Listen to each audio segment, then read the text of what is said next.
Across the windswept steppes of Mongolia, a shadow rose, a man born in hardship, forged in betrayal, and destined to command the largest empire the world had ever seen. His name struck terror from the walls of China to the gates of Europe. Some call him a savage, others a genius, but all knew one thing: he was unstoppable. And yet, for all his conquests, his final chapter remains a mystery. This is the untold story of Genghis Khan, the rise, the reign, and the secrets he took to his grave.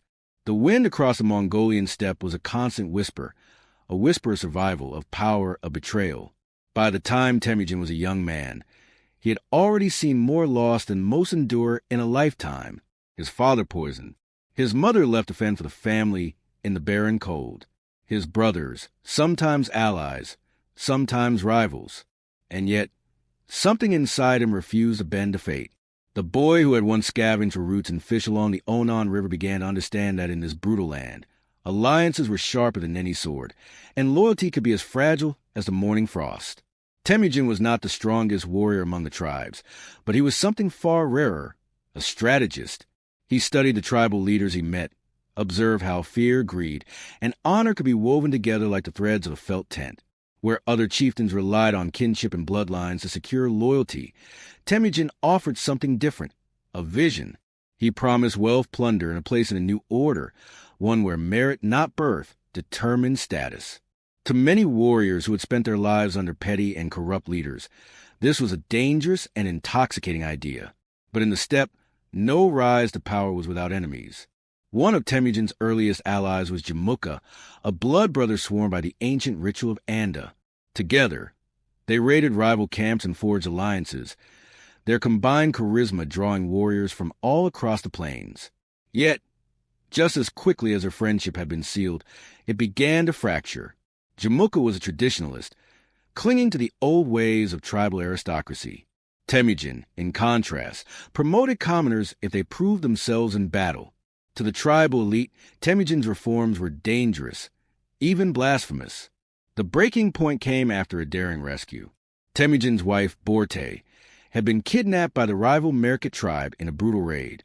For Temujin, this was no mere matter of honor. It was personal. He rallied every ally he could find, even appealing to his former Anda Jamukha for assistance.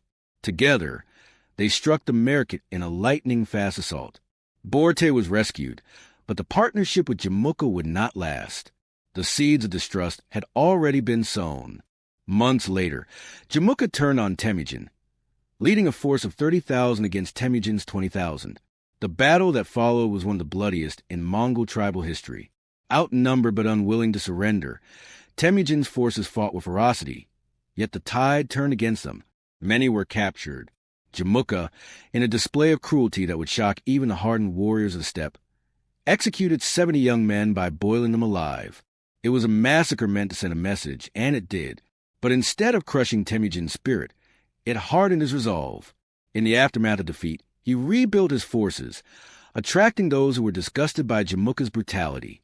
Slowly, he chipped away at his rival's power, forging bonds with influential clans like the Tchud and even some of the Merkit. Temujin understood something fundamental. Fear could win battles, but respect could win empires. It was during this period that he began to experiment with the military organization that would define the Mongol war machine. No longer would warriors fight under the banners of their clan leaders. Instead, Temujin grouped them into units of 10, 100, 1,000, loyal not to their tribe but to him. These Arban, Zun, and Mingin units broke the stranglehold of tribal loyalties and replaced it with discipline and efficiency. It was a revolution in Mongol warfare. Still, power in the steppe was never secure. Temujin had to walk a dangerous path, balancing between open war and fragile peace. Every alliance was temporary, every oath potentially hollow. He courted the support of the shaman Kokochu, known as Teb Tengeri, whose prophecies carried weight among the tribes. Teb Tengeri declared that the eternal blue sky favored Temujin, that his destiny was to rule not just the Mongols, but the entire world. Whether Temujin truly believed this or merely used it as political theater, it added an aura of inevitability to his rise. And yet, behind the ambition lay a man shaped by loss and betrayal. His childhood hunger had taught him the value of resources. His exile had taught him the importance of loyalty.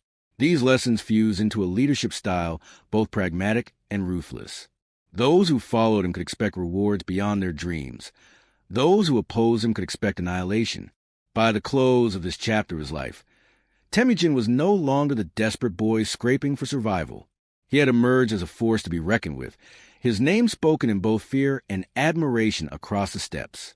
The path ahead would lead to unification, conquest, and a shadow that would stretch across continents.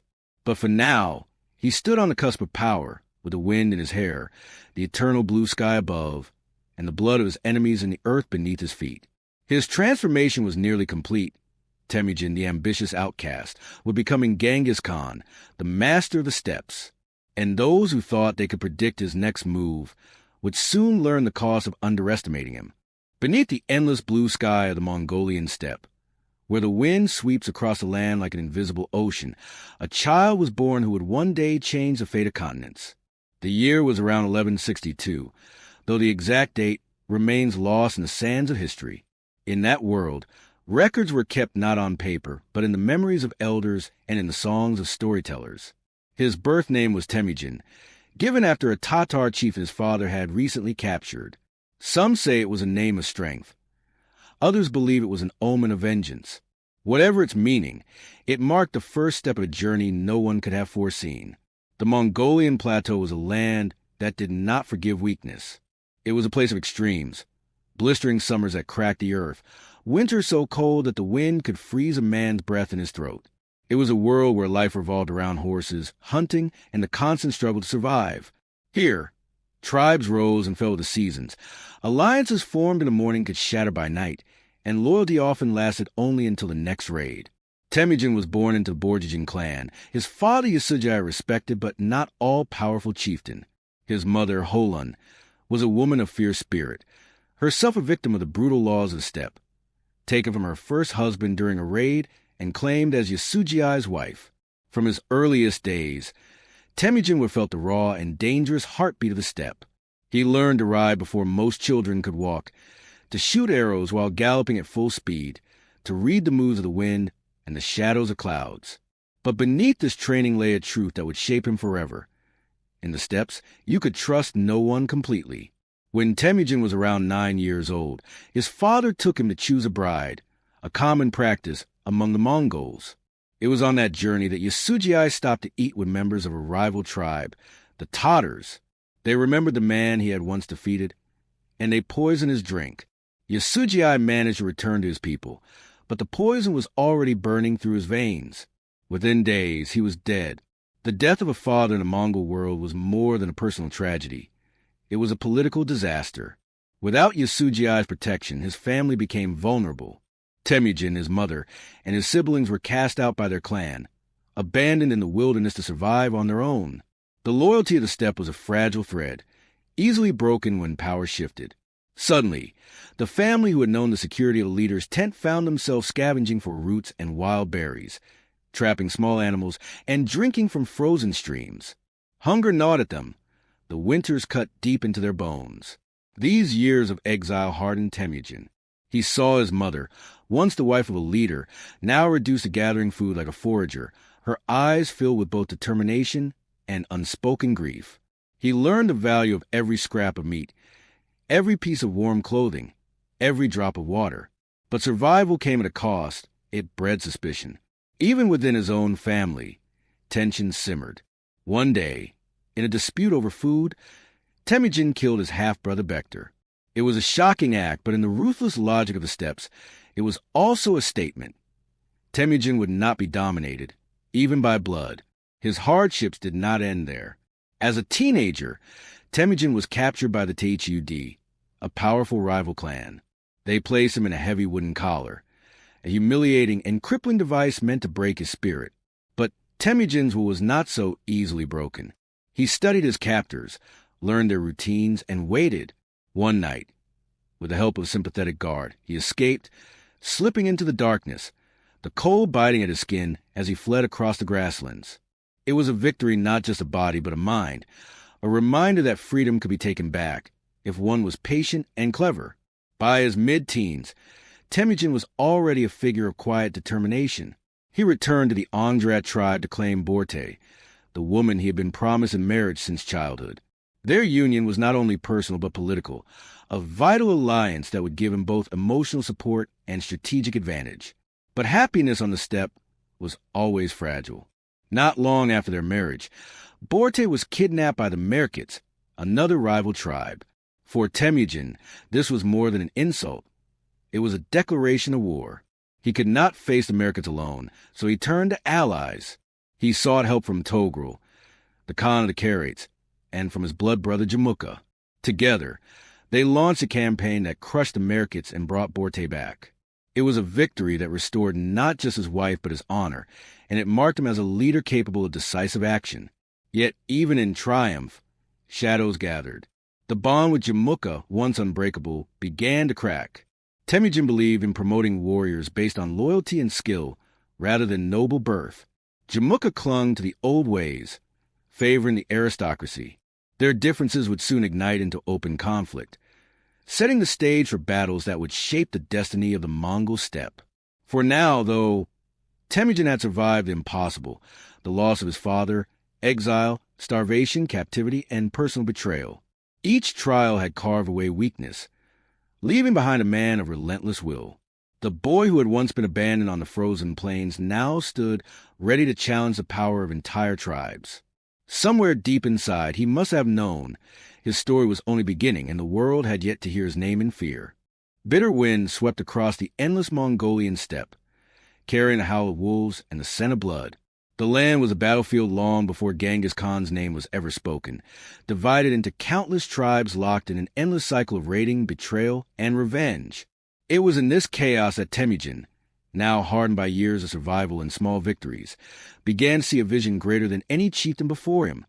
A Mongolia united not by fear alone, but by loyalty, discipline, and an unbreakable code. Yet to achieve it, he would need to dismantle centuries of tribal rivalries, and perhaps spill more blood than any man had ever dared. Temujin's earliest victories had been modest. A raid reclaimed his kidnapped wife Borte. Alliances with smaller clans brought fresh warriors under his banner, but they were enough to attract both followers and enemies. His former blood brother Jamukha had once stood beside him in battle, swearing loyalty. But jealousy and old tribal pride soon transformed that friendship into enmity. The two clashed in a brutal confrontation that would mark the true beginning of Temujin's rise. Jamukha's forces initially outnumbered Temujin's, and yet, through precision tactics and unyielding discipline, Temujin managed to bloody his rival so severely that the balance of power shifted. Still, the war between them was not just fought with arrows and spears. It was a war of reputation, a struggle to prove who could command the soul of the Mongol people. Temujin understood something no other steppe leader truly grasped. Loyalty must be earned, not assumed. In place of the traditional tribal hierarchy, where bloodline and clan dominated rank, he instituted a system based on merit. A humble shepherd could rise to the status of general if his skill and courage merited it. This was radical.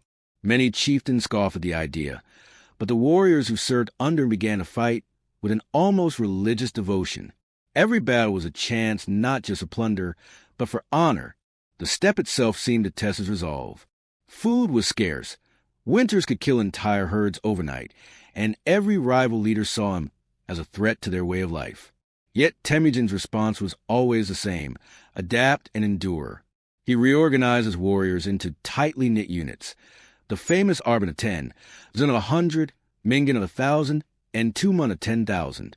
Discipline and communication turned the Mongol horde into a living, breathing war machine, capable of striking with the precision of a hawk diving on prey. Victory after victory followed. Tribe after tribe bent the knee, sometimes through fear, sometimes through promises of shared glory. Those who resisted faced annihilation. Temujin was not a man to leave enemies behind. If a tribe refused to submit, its warriors were slain, and its women and children absorbed into the Mongol fold. Ruthless, yes, but effective. The Mongol identity began to take shape, not as a loose confederation, but as a single, united people bound under one banner. By the year 1206, the transformation was almost complete. A great Kurotai, the traditional council of Mongol leaders, was called. Beneath the vast, cloud-streaked sky, the chiefs of all the steppe gathered. They had seen what Temujin could do, how he could lead, and how he could turn scattered clans into an unstoppable force. One by one, they voiced their allegiance. And then came the moment that would echo through history.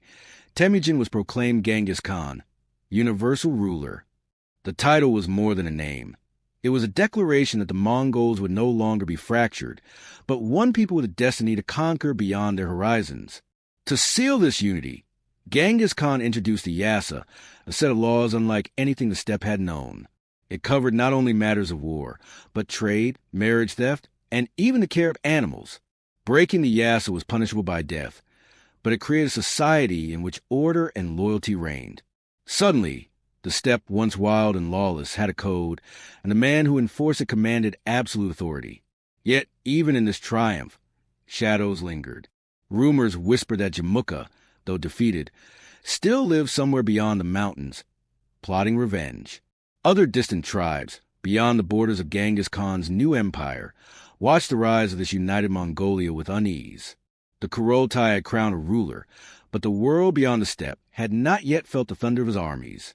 That moment was coming, and when it came, it would shake continents. For now, Genghis Khan's gaze swept across the endless grasslands, the wind snapping his standard high above the gathering of warriors. His people were united. His army was ready. And in his mind burned a truth that few men in history have ever realized. Uniting the steppe was only the beginning. The real conquest lay ahead, beyond the horizon, in lands yet unseen. With a name, Genghis Khan would one day inspire both terror and awe. The Mongol banners fluttered in the wind like an omen. By the early 13th century, Genghis Khan had transformed from a unifier of wandering steppe clans into the single most feared name across Eurasia. His armies did not march. They thundered like a storm, consuming everything in their path. The world had seen conquerors before, Alexander, Caesar, Attila, but none who could make the earth tremble across such vast distances, none who could stitch together an empire stretching from the Pacific Ocean to the edges of Eastern Europe in a matter of decades. The target was the Jin dynasty of northern China, an ancient power fortified by walls, wealth, and arrogance. Their armies numbered in the hundreds of thousands. Yet Genghis saw only weakness in their complacency. His warriors moved like water, flowing around fortresses, cutting off supplies, and striking with precision. Siege technology learned from conquered states now became their weapon. Catapults hurled stones, siege towers rolled forward, and tunnels undermined enemy walls. Cities that resisted too long met brutal ends.